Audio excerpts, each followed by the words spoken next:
What's up, y'all? Just another Monday. Time to get that motivation in.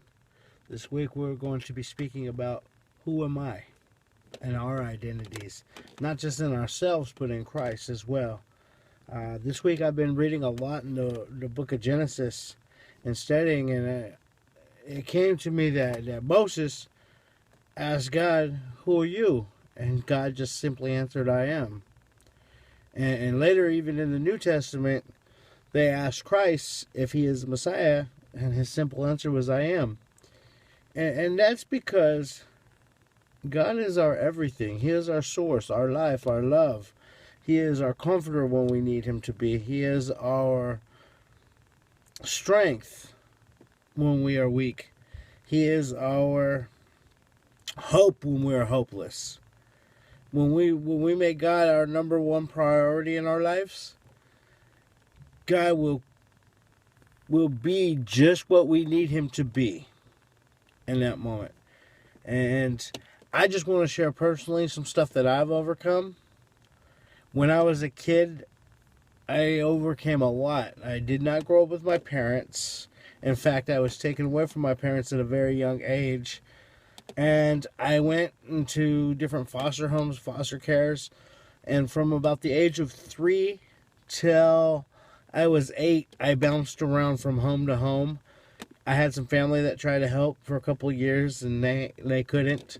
But I also had a lot of behavioral problems because, see, my parents struggled with addiction and alcoholism.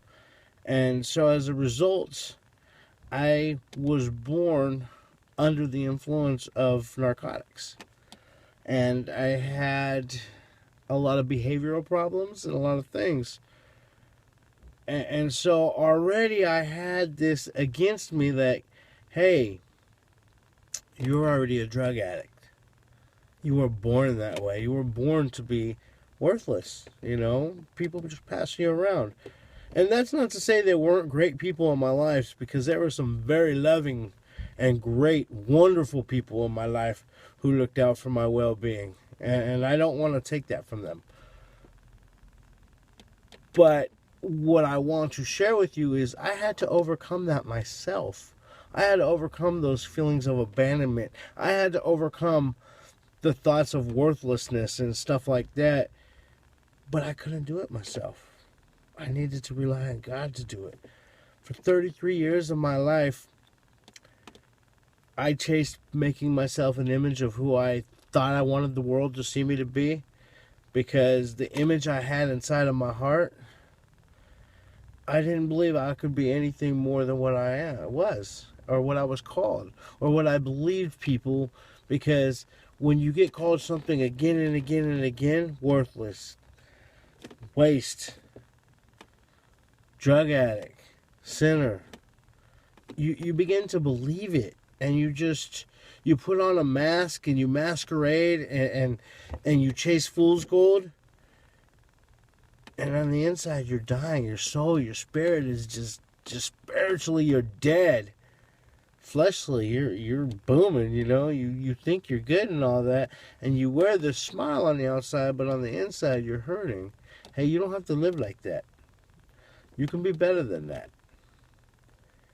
but you can't do it yourself. You have to allow God to do that in your life. You have to allow God to manifest his self, his life in your life. How do you do that? Quit believing the lies. Quit believing you're worthless. Quit believing you're not going to ever amount to grow up to be anything. Let go and let God. It's not going to be easy. Nobody's going to hold your hand through it. But God will lift you and elevate your life to bigger and better places. I pray this touches somebody out there. It's Monday. We're out here to motivate, encourage, and edify one another. I love y'all. Bye.